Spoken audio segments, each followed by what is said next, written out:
Bonjour, aujourd'hui on va parler des prix de l'électricité pour l'industrie. On est en janvier 2026. À la fin de l'année 2025, un dispositif régulé de prix de l'électricité a pris fin. Il existait depuis une quinzaine d'années. C'est le dispositif de l'AREN, accès régulé à l'énergie nucléaire historique. On va un petit peu en parler. Et ce dispositif régulé, c'était prévu, a pris fin à la fin de l'année dernière. Aujourd'hui, on est dans un autre dispositif qu'on appelle le VNU, le versement nucléaire universel. Et donc cette présentation a pour but de présenter ces dispositifs qui sont importants pour nos industries et plus généralement de faire le point aussi sur les prix de l'électricité qui, après avoir tutoyé des sommets en 2022-2023, comme on s'en souvient, traverse plutôt une phase de prix plutôt bas, ce qui est évidemment plutôt une bonne nouvelle pour les industries. On va se poser la question de savoir si cette situation de prix relativement bas est plutôt structurelle et durable ou pas. Alors, un schéma remplaçant un long discours, je vous propose de regarder celui-ci qui vous montre en fait la structure du prix de l'électricité versé en l'occurrence par un particulier, mais pour une PME, ça serait sensiblement la même chose, la structure en fait du prix de l'électricité. Alors, les deux rectangles bleus en haut sont relatifs à des prélèvements obligatoires, la TVA et des droits d'accise, qui à eux deux représentent 30% du prix TTC de l'électricité. Le petit rectangle jaune représente en fait des frais de fourniture et d'autres frais de type marché de capacité, certificat d'économie d'énergie. Passons. Le rectangle vert, c'est le coût de la transport et de la distribution de l'électricité. L'électricité, c'est une énergie qui est onéreuse à transporter et à distribuer, environ 25%. Du prix TTC de la facture, c'est pour couvrir en fait les lignes électriques. Et puis le rectangle rouge reflète les coûts de production de l'électricité qui vous sont répercutés par vos fournisseurs dans la facture finale. Et vous voyez qu'il y a un rouge plutôt vif, un rouge plutôt clair. Effectivement, quand vos fournisseurs répercutent dans votre facture les coûts de production, en fait, ils se nourrissent sur les marchés. C'est le rectangle rouge vif, mais ils peuvent aussi s'approvisionner à un guichet réglementé qui est le guichet de l'AREN, qui existait jusqu'à fin 2025 et qui leur livrait de l'électricité à 42 € le mégawattheure, un prix qui est resté constant pendant une quinzaine d'années et qui était censé refléter le coût complet de production de l'électricité nucléaire. En réalité, ce coût n'a cessé d'augmenter au cours des années. Il représentait, selon la CRE, environ 60 € le mégawattheure en 2025. Donc, comme vous le voyez, la suppression de l'AREN, c'est la suppression d'un sourcing dans des conditions privilégiées en termes de prix de l'électricité. Et évidemment, la suppression de l'AREN, toute chose égale par ailleurs, c'est plutôt quelque chose qui aurait tendance à renchérir le coût de l'électricité pour les industries.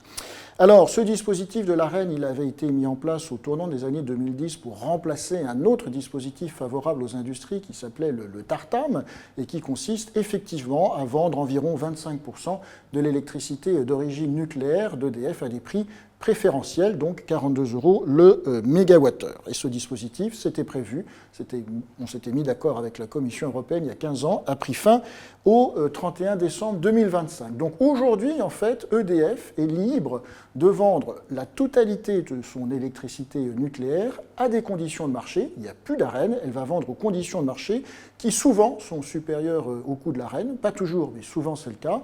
Et si elle ne les vend pas à des conditions de marché, elle peut les vendre aussi dans des contrats à moyen long terme, les fameux PPA, Purchasing Power Agreements, dont on a parlé il y a quelques mois. Alors, le mécanisme de l'AREN est remplacé par un autre dispositif qui, là, n'est plus un dispositif de prix régulé, mais qui est une sorte de remise commerciale, c'est ce qu'on appelle le versement nucléaire universel. Alors, de quoi s'agit-il? Si les prix sur le marché dépassent le seuil de 78 € le mégawattheure, aujourd'hui, ils sont aux environs de 60 sur le marché spot.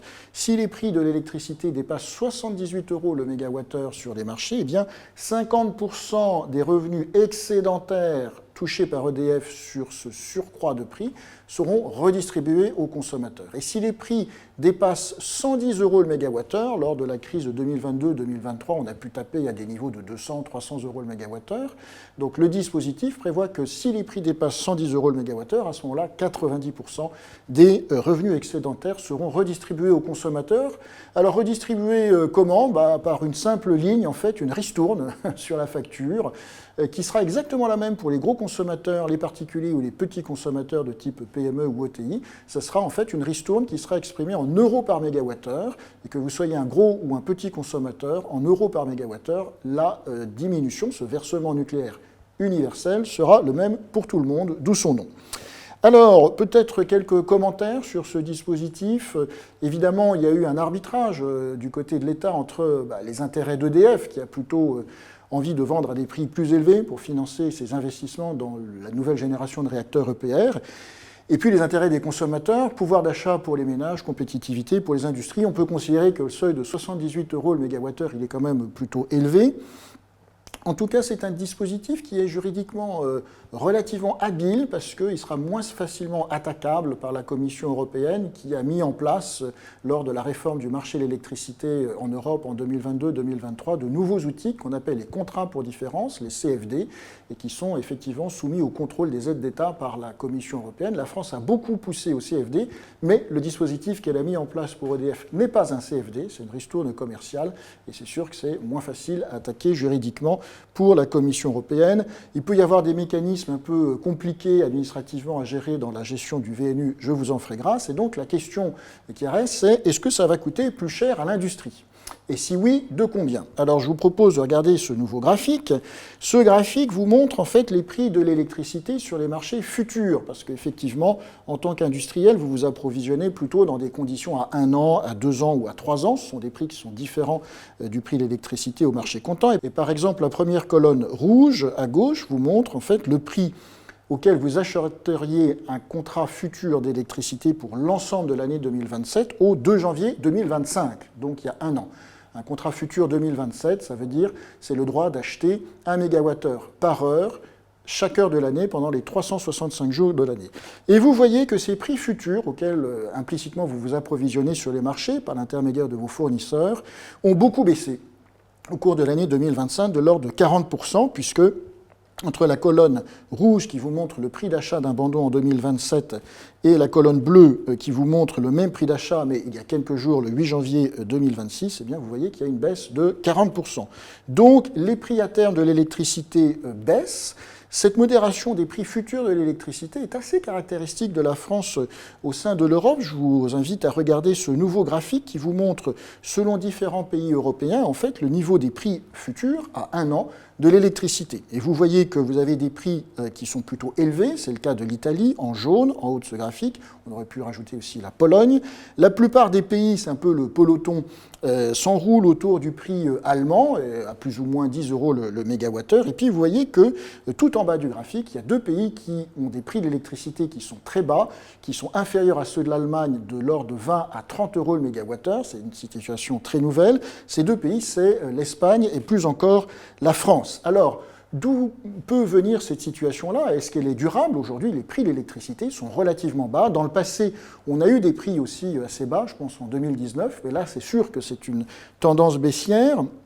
Eh bien, a priori, en fait, et les marchés financiers dérivés les ont anticipés, cette situation de prix relativement bas, hors accident géopolitique et diplomatique, ça peut toujours arriver, eh bien, ces prix relativement bas devraient plutôt perdurer dans les quelques années qui viennent, pour autant qu'on puisse risquer à faire une prévision, parce que, en fait, on est de plus en plus en France dans une situation de surcapacité de production. La production nucléaire réaugmente après des années où c'était un petit peu compliqué.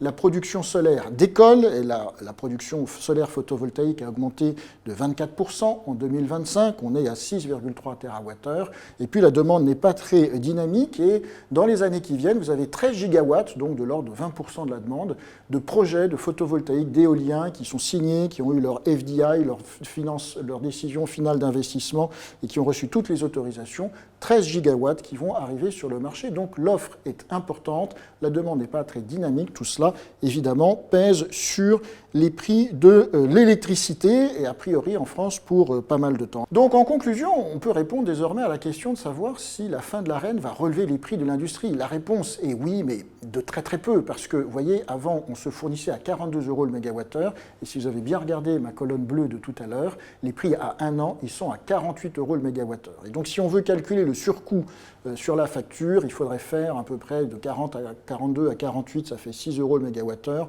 vous multipliez ça par la part du guichet à Rennes dans la facture totale, en fait le surcoût il va être vraiment très très limité, il est peut-être même inférieur à 1 euro le mégawattheure.